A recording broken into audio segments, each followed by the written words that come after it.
Hello everybody, once again welcome to my channel. I've already discussed in my previous video elasticity of demand is of three types: price elasticity, income elasticity and cross elasticity. In this video I will share with you cross elasticity of demand in details.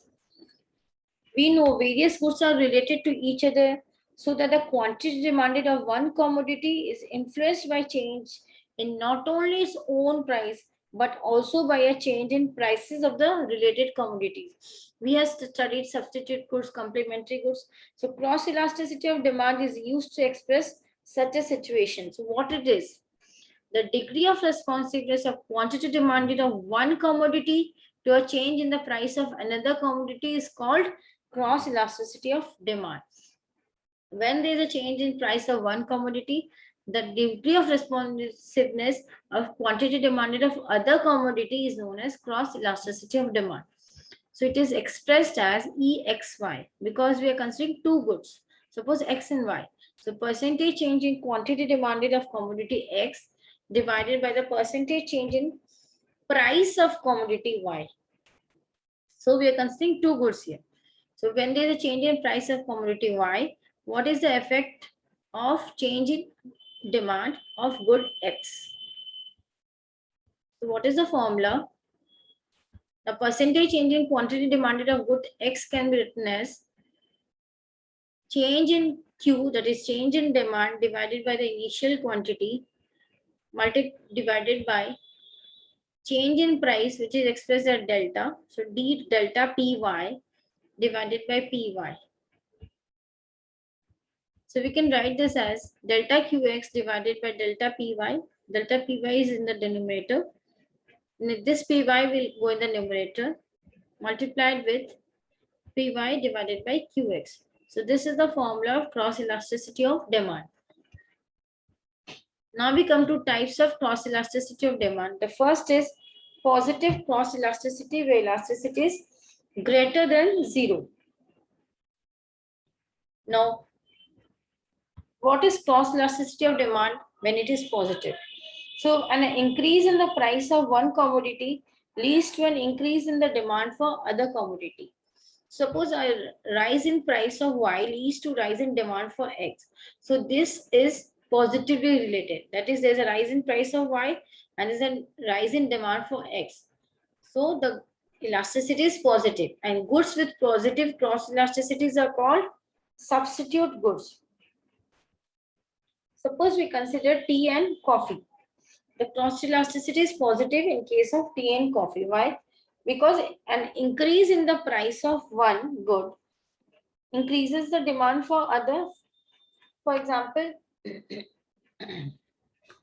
price of coffee rises, what happens?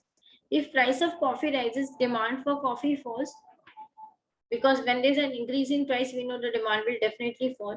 Now, since the demand for coffee falls and the price of coffee rises, people switch over from consumption of coffee to consumption of tea. That is, demand for tea rises because coffee is more expensive now. So we can say price of coffee and demand of tea move in the same direction, because price of coffee is rising, demand for tea is rising. That's why they move in the same direction. That's why we can say elasticity is positive. Now we come to the graphical representation. We measure price of coffee on the vertical axis and quantity demanded of tea on the horizontal axis. Now when the price of coffee is P, quantity demanded is Q. Now when the price of coffee rises to P1, we know the quantity demanded of tea will rise, so it has rose to Q1. In the exam, how will you draw? First you will draw the vertical axis and horizontal axis. Level it, price of coffee, quantity demanded of tea, right? Then you take a demand curve, draw a positively sloped demand curve because elasticity is positive here. Now take a point from here on the demand curve, draw a horizontal line and a vertical line, which will give P and Q, initial P and Q. Then again take a point on the demand curve, again draw a horizontal line and draw a horizontal line and a vertical line, which will give the new price and quantity P1 and Q1. So we can see here when the price of coffee rises from P to P1, the demand for coffee falls, but the quantity demanded of tea rises because people switch over from the consumption of coffee to consumption of tea. And as a result, quantity demanded of tea rises. Now we come to negative cross elasticity, where elasticity is less than zero. Goods with negative cross elasticities are called complementary goods. Why? A rise in price of Y leads to fall in demand for X. So they move in the inverse direction or opposite direction. When there's a rise in price of Y, the demand for X falls. We consider two goods which are complementary. We know bread and butter are complementary goods. Now suppose if the price of butter falls, what happens? We know when the price falls, demand for butter will rise. Now people will start demanding more of bread. Why? How will they eat butter like this? No, they will put it on the bread and then they will consume butter. So people will start demanding more of bread because they will put butter on the bread and they will consume bread. So demand for bread will rise. So price of butter and demand of bread move in the inverse direction or opposite direction.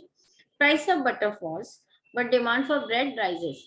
So they have an inverse relationship. That's why the demand curve is negatively sloped.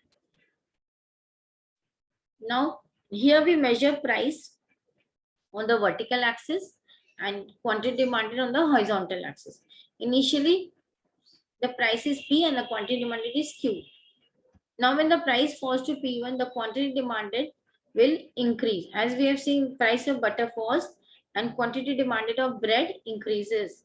So it has increased. So how will you draw in the exam? First, you will draw the vertical axis and horizontal axis. Now draw the demand curve. Negatively sloped demand curve, because in case of negative cross elasticity, the price and quantity move in the inverse direction of two goods. So take a point from the demand curve, draw a horizontal line and vertical line. You will get P and Q, that is initial price and initial quantity. Then again take another point, draw a line, horizontal line and vertical line. You will get new price and new quantity. And you should always label it, what you're measuring on the vertical axis and the horizontal axis. Next is zero cross elasticity. That is where elasticity is zero. Do you think a price of car will affect the demand of clothes? Is it related to each other in any way? No. A change in price of car is not likely to influence the demand of clothes because they are not at all related to each other. That is car and clothes. So when goods are not related to each other, cross elasticity is zero. A change in price of Y does not lead to change in demand for X. That is, if we are considering two goods X and Y, change in price of one good will not lead to the change in demand for the other. Here we see suppose here we are measuring price of car on the vertical axis and quantity demanded of cloth on the horizontal axis. So for initial price P, the quantity demanded is Q. Now if there is a fall in price of car, the quantity demanded remains same at Q point, because price of car does not have any influence on the quantity demanded of cloth. So even if the price of car falls or increases, the quantity demanded of cloth will not be changed. Thank you for watching my video. If you like my video, do subscribe and don't forget to press the bell icon. Bye bye. Have a great time.